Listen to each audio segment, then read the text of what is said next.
Hi all, Nanette here with Potential Actually. As I've mentioned before, when unchecked, stress has a way of worming itself into every facet of our life. This video focuses specifically on better understanding the stress response, how emotions play into that response, and techniques for emotion regulation that assist in managing your overall stress and improving your mental and physical well-being.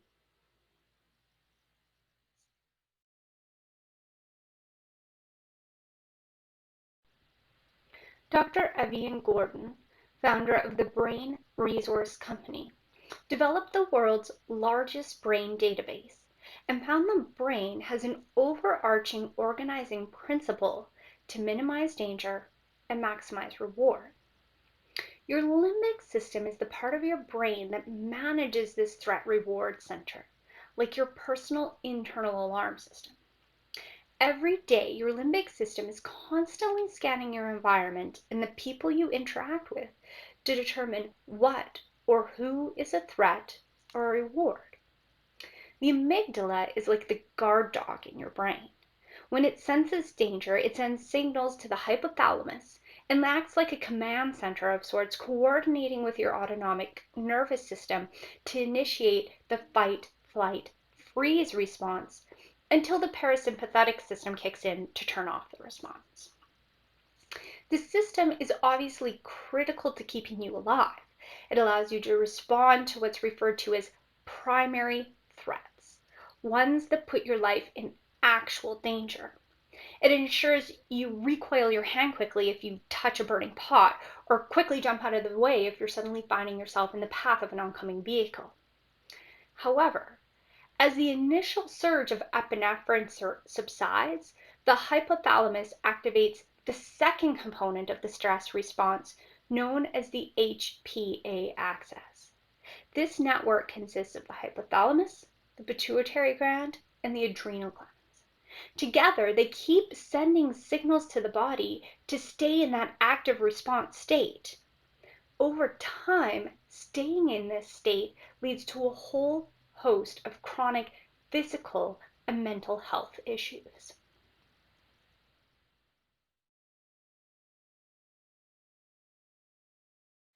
Since the limbic system keeps us alive, it has a lot of influence and control over what you pay attention to in the day.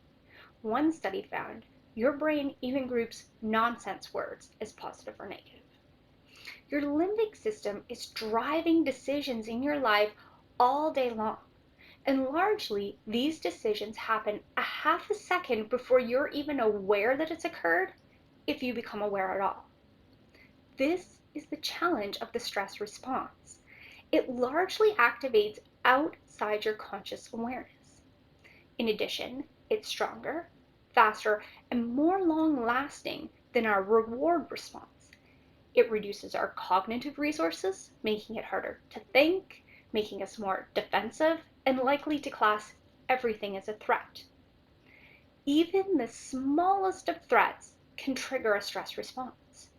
One study showed the stress response kicked in just by seeing photos of things that stress the respondents out. So how do you control something you aren't even aware is happening and that has such a strong response? To some, this may sound surprising, but your emotions can be the key. Your limbic system is also the main center for your emotions. Many scientists believe emotions evolved as a shortcut to quickly and effectively motivate you away from threats and towards rewards. Thus, the best way to tap into your limbic system is through emotional regulation.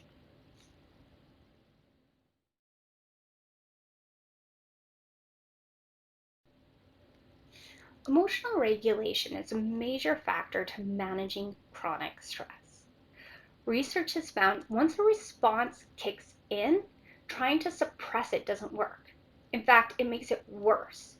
When you attempt to suppress the emotions triggered by a stress response, you reduce your memory of events significantly and make other people around you feel uncomfortable. Have you ever seen a nature video where one of the pack of deer or gazelle catch the scent of a tiger or lion that's stalking them?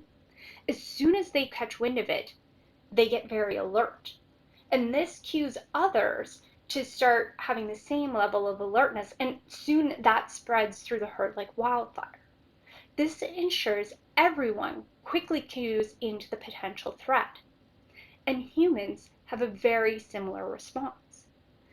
When we suppress the emotions triggered by a stress response, we don't actually diffuse the attention and emotions that are creating that response. And others pick up on that as well. Essentially, repressing it makes it worse, and it passes the stress on to others in your home, in your workplace. James Gross, a professor of psychology at Stanford, set up a number of lab experiments to test emotional regulation. He found that not only does suppression have negative side effects for both the individual and those they come in contact with, it also fails every time.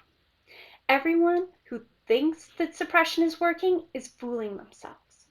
Suppressing is dangerous because it lulls you into a very false sense of security. As much as you may think you appear under control, there's a number of little tells in your words and your body language that sets others onto high alert and puts them on edge. Eventually, it colors all your interactions and can start to undermine relationships. Likely, this is a contributing factor to people who find they have a downward spiral where one negative incident leads to another.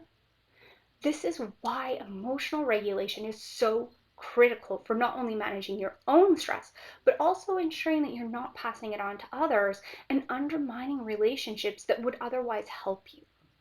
Gross found there were few proven techniques for emotional and stress regulation: situation selection, labeling, situation modification, and direct experience. We're going to look at each of these.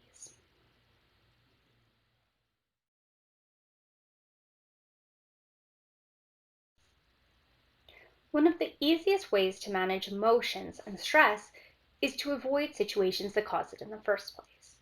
This works very well if you know potential hotspots that will cause you stress and you have a certain degree of control over the situation. This is seldom the case, but the good news is even if you control small pieces of the situation, it will still help you to control your overall stress. For example, if you're going for an interview, you can ask questions of the recruiter in advance about dress code, directions to the location, anything you should bring. And this will help you feel more prepared, more certain about what to expect, which helps to manage your overall stress. Being as prepared as you can be for an otherwise uncontrollable situation, like an interview, may not completely eliminate your stress, but even a small sense of control over your situation will help you in managing your stress overall. Being aware of situations and people that cause you stress and seeking ways to reduce or avoid those situations, or ways that you can bring them back under your control in some respect, is helpful in advance. But when you're in the situations and the emotions come to you, you may need a more robust strategy.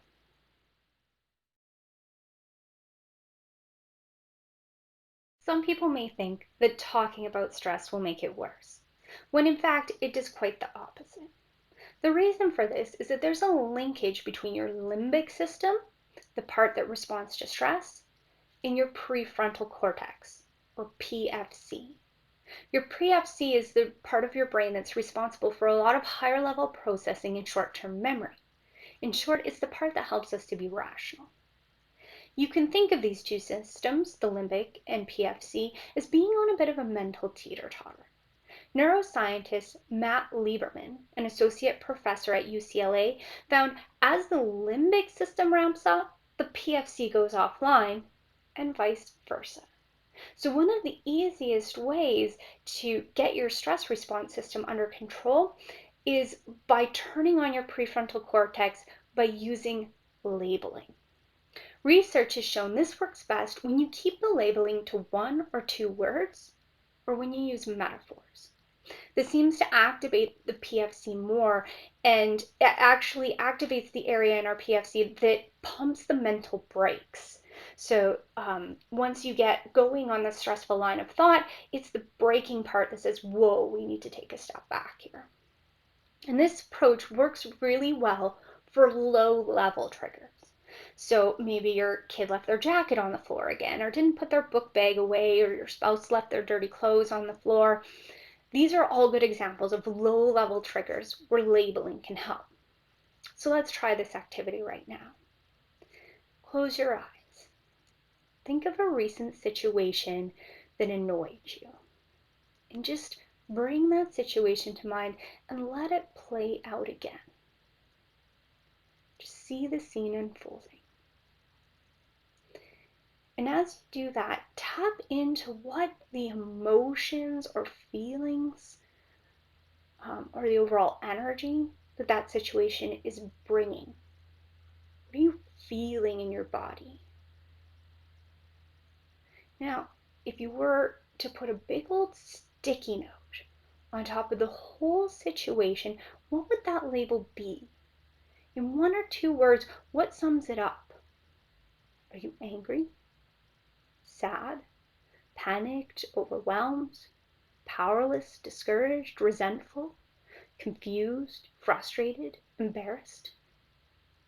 What word encapsulates all of that you're feeling? Now, once you've selected your word, you can just let the rest of that go and come back into the present moment. Building your emotional vocabulary will assist you with your labeling, and over time you'll get better at catching and diffusing these smaller triggers. But what if your kid knocks over and smashes your favorite vase? Or your spouse forgets to turn on your alarm and you're suddenly late for work? And these bigger triggers require you to bring out more heavy-duty mental arsenal.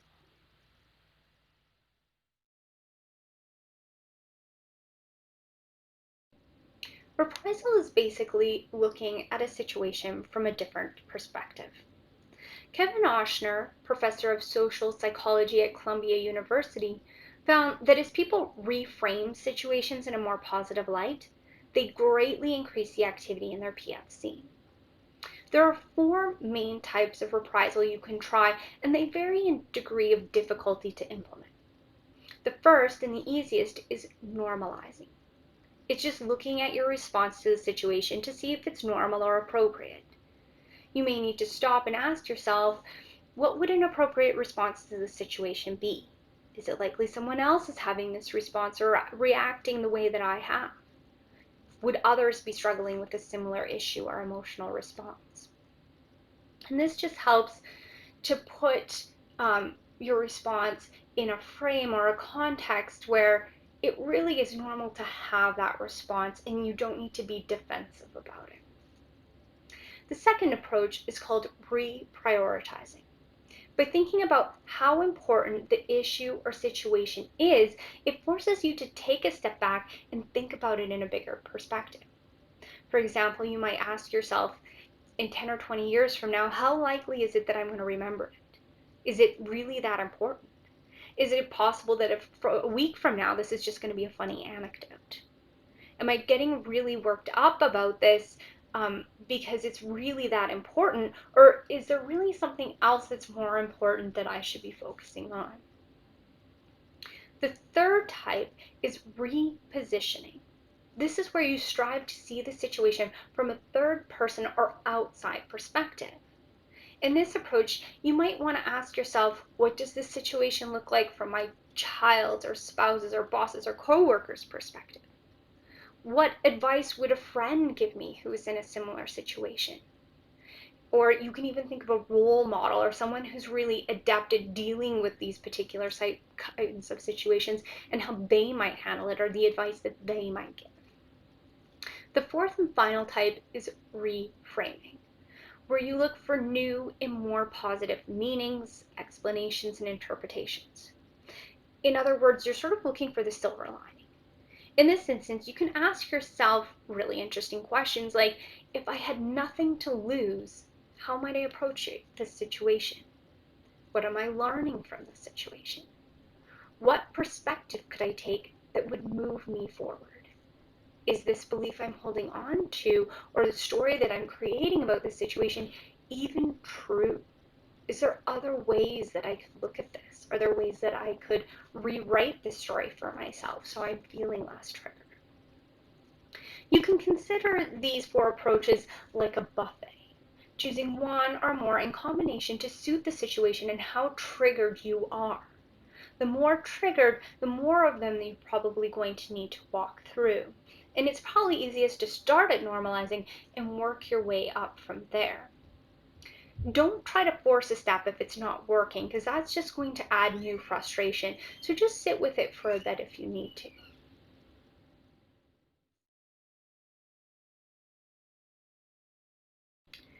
Let's try going back to the scenario that you had called up earlier in the labeling exercise. Or if you don't feel like that's a good scenario, feel free to choose something else. And let's try working through these 4 types of reprisal to see how that feels in each situation. So bring that scenario back to mind. You can close your eyes if it helps to take you back into that moment. Now, as that situation starts to unfold and you start to feel the emotions coming from him, start asking yourself, is my response appropriate to what's happening? Would someone else have the same reaction or emotional response that I am right now? How important is this situation in the grander scheme of life? Is it likely to be something that you'll forget 10 or 20 minutes from now, or by tomorrow or the end of the week? Is it really worth your time and energy to have the level of emotional response that you're having? If a friend came to you with the same situation, what advice might you give him or her? Can you think of someone that you admire? If they were in that situation, what might they tell you? What advice might they give you? And what might this situation be trying to teach you? Is there a different perspective or story that you could bring that would help you move forward or make you feel less triggered? Feel free to sit with these scenarios and go through these questions again if that's helpful for you.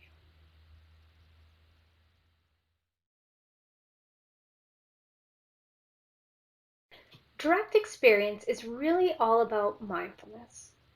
In my video on why meditate, I go into detail on direct versus narrative circuitry, so if you want full details, feel free to check it out.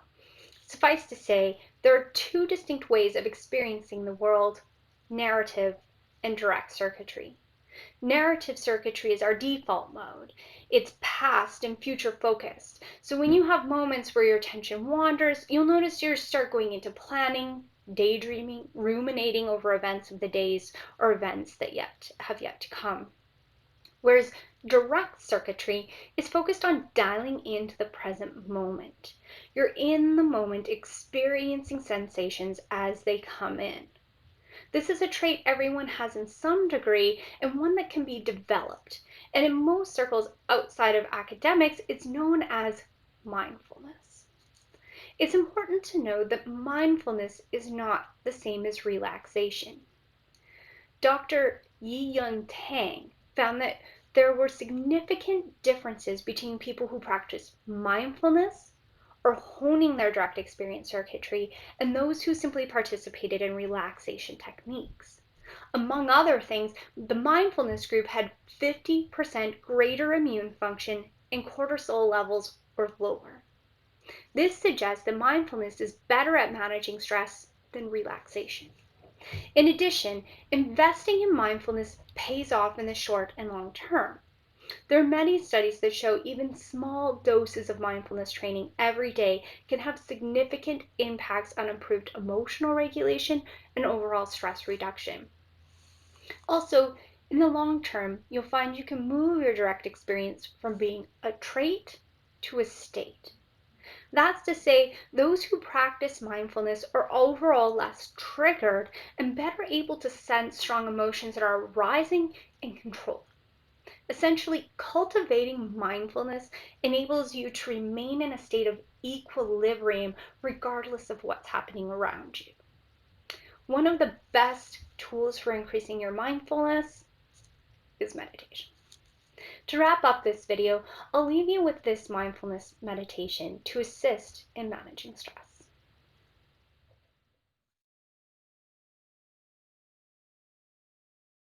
Okay. Just assume a comfortable seated position.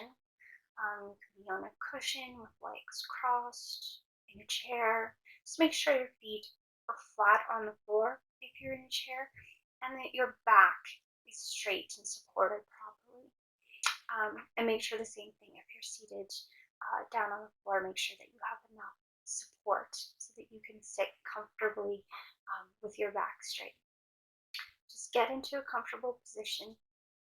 You can close your eyes or just have them downcast. We're just going to start to relax by taking in a deep breath, letting it out, taking another deep breath through the nose. You don't have to strain or rush it. Let it out again. Just let it come naturally. Okay. Let that out again.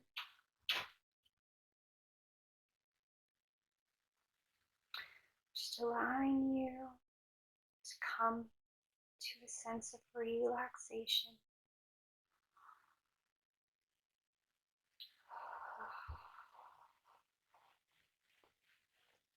Begin to feel into your shoulders, your neck,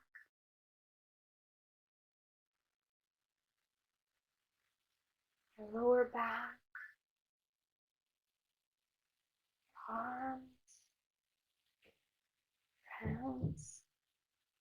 Just notice if there's any sense of stress, clinging. Just breathe into that space.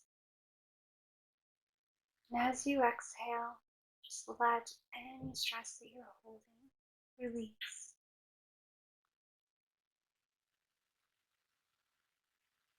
Feel your physical body relaxing and releasing, letting go of any tension that's been stored up.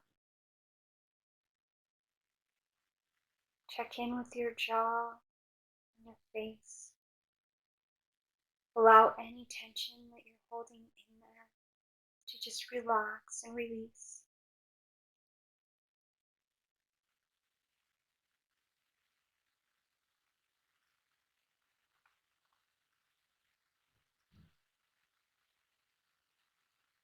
Just allow your breath to become steady and relaxed.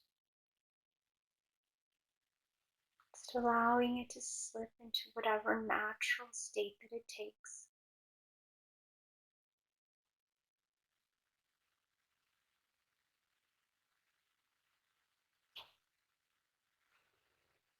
Now begin to notice your thoughts.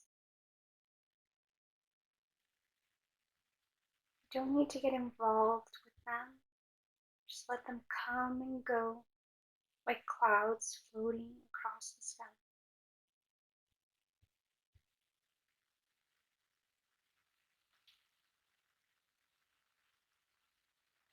You may begin to notice outside sounds.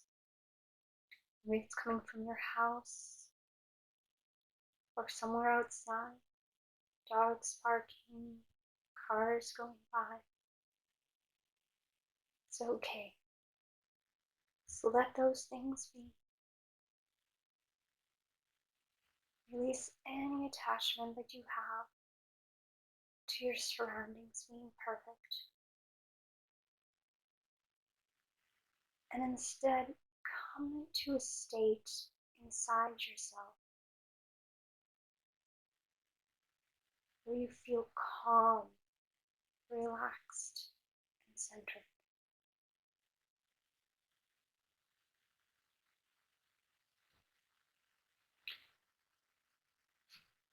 Bring your attention to your breath. You're not seeking to control the breath, just to watch the breath as it goes in and out. You may find it easier to focus on the sensation of the breath. Maybe noticing how your rib cage goes out and in. Or notice the feeling of your breath on your upper lip, in your throat, your lungs. Just find one spot. Focus your attention on the sensation of the in and out of your breathing.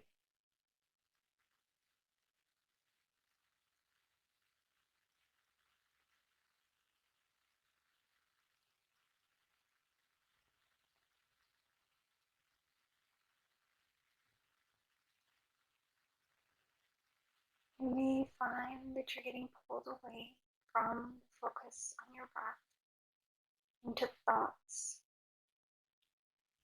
You find your thoughts are particularly cluttering today. Imagine them being cleared away. That you have a broom and you're going to sweep them to the side. You can come back to them later, but for now, all that exists in your world is your breath.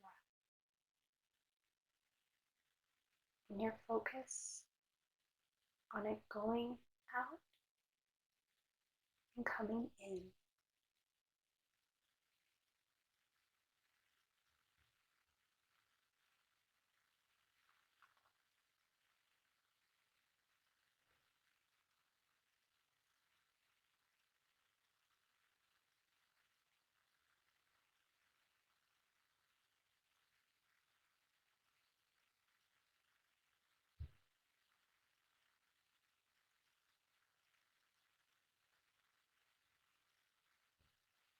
Again, if thoughts are taking you away from your focus, just gently release the thought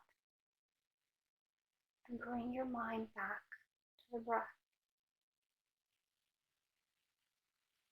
You may find it helpful to just say thinking when you notice yourself getting caught up.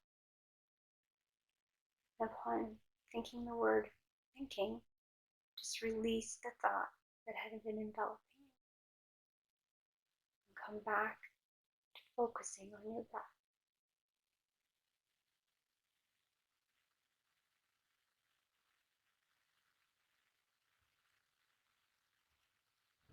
See if you can continue to return to your breath. Do not be concerned with being drawn away. Only that you are gently and with lots of compassion for yourself, returning to that breath.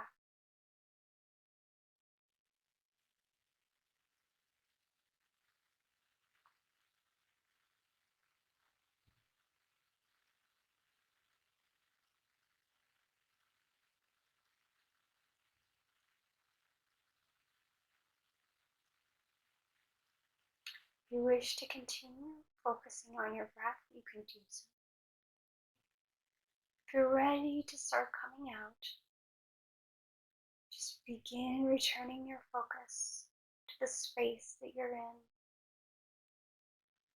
Start wiggling your fingers and toes. Don't rush this piece. Just gently pull yourself back in. Maybe take some more Deep breaths.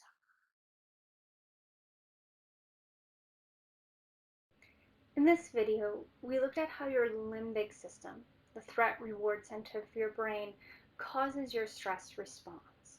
And that since your limbic system functions below your level of awareness, it can be challenging to control our stress response. We also looked at how the limbic system throws out emotions as ways of motivating us away from threats and toward rewards. And this makes emotional regulation a key part of managing and getting our stress response under control. Finally, we looked at 4 emotion regulation techniques that assist with managing stressful situations. The first, situation selection and modification, where you control or modify the situation to avoid or reduce potential stress triggers. Second, we looked at labeling, where we thought of a stressful scenario and called up 1 or 2 words to label or describe the emotion or energy or situation of the situation. Third, we looked at reprisal, where you can select from 4 different aspects of reprisal depending on the situation and how triggered you're feeling. Normalizing, reprioritizing, repositioning, and reframing. Finally, we looked at direct experience or mindfulness and how we can use meditation to make mindfulness a state rather than just a trait and assist us in remaining calm regardless of the situation we find ourselves in. I hope this video has given you some ideas on how you can more easily regulate your emotions for a happier limbic system and better overall stress management. Thank you for joining and happy meditating.